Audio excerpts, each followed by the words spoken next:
Hi friends, ఈరోజు నేను చూపించబోయే రెసిపీ కాలీఫ్లవర్తో పకోడా. కాలీఫ్లవర్ను బాగా శుభ్రంగా కడిగి చిన్న చిన్న పీసెస్గా కట్ చేసి పెట్టుకున్నాను.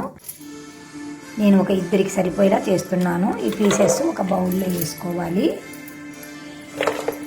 ఇందులోనే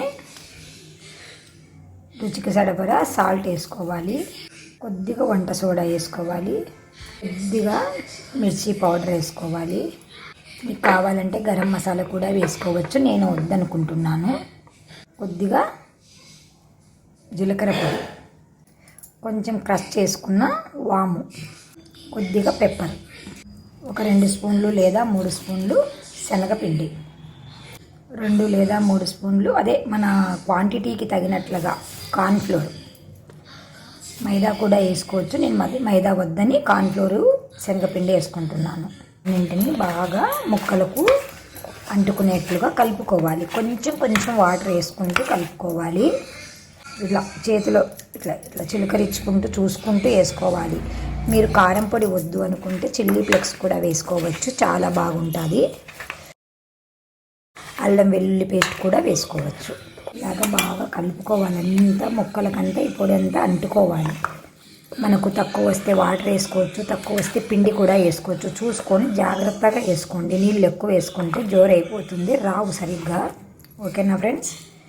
ఇలా కలుపుకొని పెట్టుకొని ఒక 5 మినిట్స్ ఇలాగే వదిలేయండి.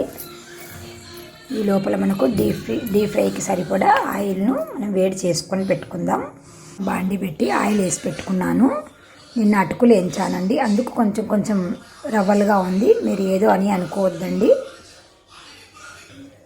ఆయిల్ బాగా వేడెక్కింది. మనం ముందుగా కలిపి పెట్టుకున్నాం కదా, ఇవి తీసుకొని కొంచెం కొంచెం పకోడీలాగా వేసుకోవాలి. ఇలా వేసిన దాన్ని వెంటనే కలపకండి, ఒక 1 మినిట్ ఉన్నాక కలపండి. ఇవి కొంచెం గోల్డెన్ బ్రౌన్ కలర్ వస్తాయి. ఆల్రెడీ మనం మిరప్పొడి వేసాం కదా, కలర్ ఇలాగే ఉంటుంది. వేగాయండి, ఇప్పుడు ప్లేట్లోకి తీసేసుకుంటున్నాను.